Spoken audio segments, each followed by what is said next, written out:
you don't know, is a digital currency, okay? If you had bought $5 worth of Bitcoin 7 years ago, you know what it's worth now? $4.4 million. Would that have been a good investment? $5 worth of Bitcoin 7 years ago is now worth $4.4 million. And by the way, don't go out and buy it now because it's pretty expensive. It's pretty expensive now. It's worth quite a bit. And if you had known that, you know, you would be a millionaire. How many of you ever heard of McDonald's? Sure you have. You've eaten there a few times. There's a movie out now that's called The Founder. It's about Ray Kroc.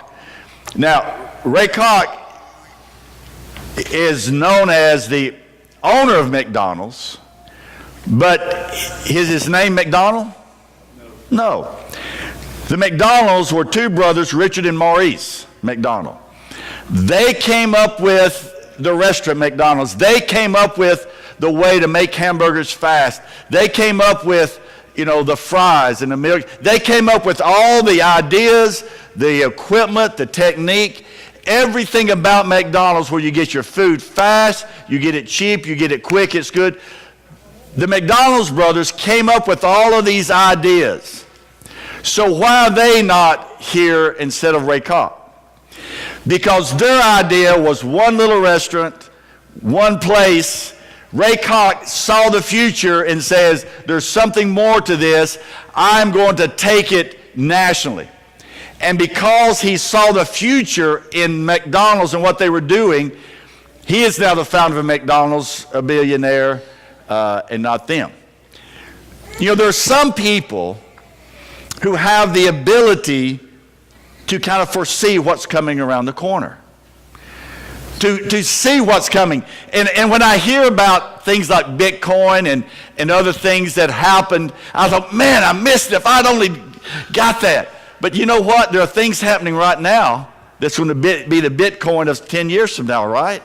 There are things happening right now that's going to be worth a lot years from now. The problem is you don't know what it is. You can't see the future. If we could see the future, how much better our life would be if we could understand that. Because our future is so insecure. And a lot of it is because two things affect our future. Three things. One is our actions affect our future, right? What you do now affects your future. Other people's actions affect your future. And then what the insurance company calls acts of God, random events, earthquakes, floods, hurricanes, whatever, events happen that affect our future. So with so much insecurity, it's hard to predict the future or be secure about it because there's so many things that can affect it. A couple of weeks ago, I was asked to be a character witness for a friend of mine who was going to court. He had committed a crime, a felony. This was his third felony, by the way. And I was going to his sentencing. How many of you know anything about the legal system? What happens on your third felony? You can be put in jail for life. You're gone, right? You got jail time. They're not very kind because a lot of times they are bound by sentencing rules that the judge really sometimes doesn't even have a choice. So he's looking at a lot of prison time. Third felony. After that, in between time, he's been to the Foundry. He got his life cleaned up. He's sober now. He's really doing well. Completed the Foundry, working a good job. Has got connected back with his family, so he's doing well. He's renewed his spiritual life. He's rededicated his life to Christ, and so he's doing well. But he's still committed to felony. He's still facing at least 10 to 20 years in prison. At least 10 to 20 years in prison. And so as we've been talking leading up to this date of his sentencing, we've been praying about it, and he had come to the conclusion, God, your will be done. You know, whatever happens, happens.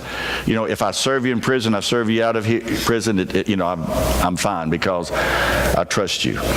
But on the day of his sentencing, I went to court with him, and he was a nervous wreck, as you would be. Because if you know anything about sentencing, the day you walk in to the courtroom, you go before the judge, he pronounces the sentence. And I watched it happen time and time again. A person goes before the judge, they're sentenced, and I saw the bailiff standing there getting his handcuffs ready, because as soon as the judge pronounces sentence, what happens? Handcuffs go on him, he's let out, right? Those of you who've been there know what it's like. For some people, it's a personal experience. Once the sentence is pronounced, handcuffs are put on, you're now custody of the Alabama Correctional Institution, and they carry you out. And so when he walked into court that day, he didn't know what would happen, right? He may leave in handcuffs for 10 to 20 years or longer, not to see his family again, not to be free again, going to prison. Didn't know what would happen. So he is a nervous wreck. And so as we're sitting there together, I'm sitting right beside him, we're watching as person after person is sentenced. And this judge that we're before has a reputation of being very hard on this type of crime. You know who the judge I'm talking about. In fact, he has a nickname. I'd like to mention who it is. And so we watch together as person after person is sentenced and handcuffed and taken away. So judge calls his name and he goes up there. And we're praying and we're thinking and watching what happens. And to my amazement and his amazement and everybody's amazement, the judge pronounces a sentence. He gets a sentence, but then he says, after talking to the parole people, talking to other people, I think that you're a good candidate for parole. And for 6 years, he's on parole. Now, if anything happens those 6 years, he goes to jail. But he walked out of that room a free man. Amazing. That's not supposed to happen. That's not supposed to happen. But it happened. You see, we don't know what's going to happen. We can't predict what's going to happen. So the future is a frightening, scary place for us. But what if I were to tell you that there is a way to know the future and be confident about your future? Would you like that? Would you like to be confident about your future? There's a way to do that. Hebrews 11th chapter. We've been talking about faith. Hebrews 11 is God's Hall of Fame. Faith. Hebrews 11. And we're going to look at a trilogy of stories, 3 stories right together, that all have the same theme, and we're going to kind of draw them together. Hebrews 11, verse 20. By faith, Isaac blessed Jacob and Esau in regard to their what? Future. To their future. Now, a blessing isn't only material goods that they inherit. That's part of it. But a blessing in the Bible that a father would give to his sons is also kind of a prophecy about their future, about what they will become, about what they will do. And so here it says that Isaac was able to give a prophecy, a prediction about the future of his sons. How was he able to confidently, by faith, talk about their future? We're going to look at, see why. By faith, Jacob, when he was dying, blessed each of Joseph's sons and worshiped as he leaned on top of his staff. By faith, Joseph, when his end was near, spoke about the Exodus and the Israelites from Egypt and gave instructions about his bones. Gave instructions about what? His bones. What are you going to do with his bones? Well, you're going to see. So let's take the first story. As you know, Isaac had two sons, Jacob and Esau. The Bible says Esau was born first. He was the firstborn. Then Jacob came after him. And so they were born together, but they were very different. I find it interesting how kids born of the same parents, even born close together, how different they are in personality. Even the time they were babies, every child has a unique personality, is a unique person. And so Esau and Jacob came out very different. Esau was a man of the woods. He loved going outside. He loved hunting. He was a hunter. Some of you are Esau's. Some of you went bow hunting, and some of you are bow hunting even this morning. They opened up in Tennessee. You loved to bow hunt. I had a friend just gave me a deer stand. And so I guess I'm going to become an Esau too. Be doing some bow hunting or some gun hunting, be hunting. But Esau was the kind of person that liked the outside, liked to hunt. The Bible says that Jacob was a quiet man. He stayed around the house, helped his mother, and he liked to cook. Two very different personalities. And then the story goes that Esau came in one day from hunting, very hungry, been outside all day, maybe 2 or 3 days. He came in, and Jacob had cooked a stew. And Esau said, I would like some of that stew. I'm starving to death. And Jacob, who the name means deceiver, lived up to his name and said, all right, I'll give you some stew. I'll give you some soup if you will sell me your birthright. His birthright is the right of the firstborn to receive twice as much inheritance, the best blessing. His birthright as firstborn. You sell me your birthright, I will give you some stew. Does that sound like a good deal to you? Does it? Would you sell your future for some satisfaction right now? Now, when you put it that way, that's different, isn't it? Because that's what a lot of us do. That's what Esau did. And Esau agreed to that. He sold his future for gratification today. Do you know anybody that does that? That sells their future for gratification today. Chase has been doing a class on financial peace, Dave Ramsey's Financial Peace University. And one of Dave Ramsey's deals is this. Many of us put ourselves in bondage to creditors for years because we can't stop buying stuff with credit cards. You know, we want that immediate satisfaction of buying something today, even though it puts us in bondage for years. Isn't that what Dave Ramsey says? Puts us in bondage for years later. We do that. How many of us put ourselves in bondage just like my friend did, immediate satisfaction of the particular thing that he was addicted to?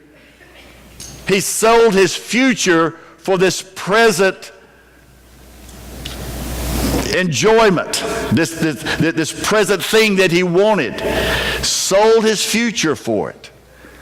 We all do that at times. We sell our future for satisfaction now. There's a word called delayed gratification. What it means is this. Are you willing to put off something that you want now for something better later? And in fact, you know, they've done some studies on delayed gratification. And what they would do is they'd put a kid in a room with a cookie or a marshmallow or a candy bar or something good. And they told him, say, look, I'm going to leave the room. If when I come back, that cookie is still there, the marshmallow is still there, whatever it is, if I come back and it's still there, I'm going to give you 2.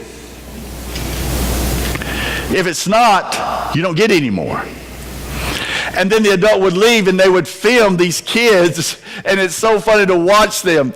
They would reach over and touch the marshmallow. somebody would pick it up and lick it and put it back.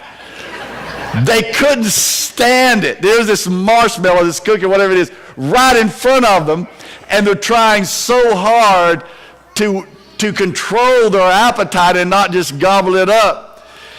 And so, as you could guess, some of them would eat it, some of them would not. And then they follow these kids later in life. Those kids that were able to delay gratification, to sit there for a minute or two till the adult comes back and not eat the cookie, later in life were more successful, were more prosperous, had better relationships than those who did not. Why? Because when we sell our future, we lose our future.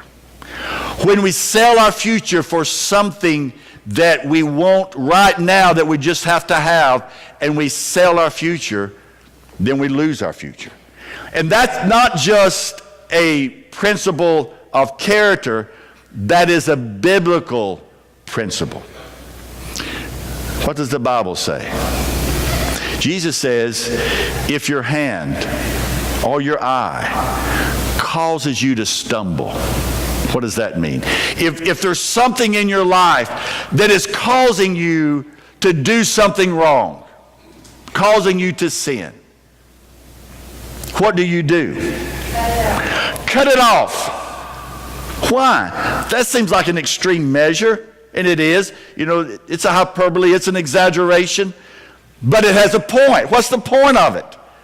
Because Jesus said it is better to enter life maimed than go to eternity and go to hell. In other words, it's more important to think about the eternal consequences of your actions than to go ahead and do them here. It's more important to delay or put off something now if it's going to cause you to miss eternity. Do we think in those terms? Do you think in those terms? Do you think, if I do this, how will this affect my eternity? If I do this, how will this affect my relationship with God?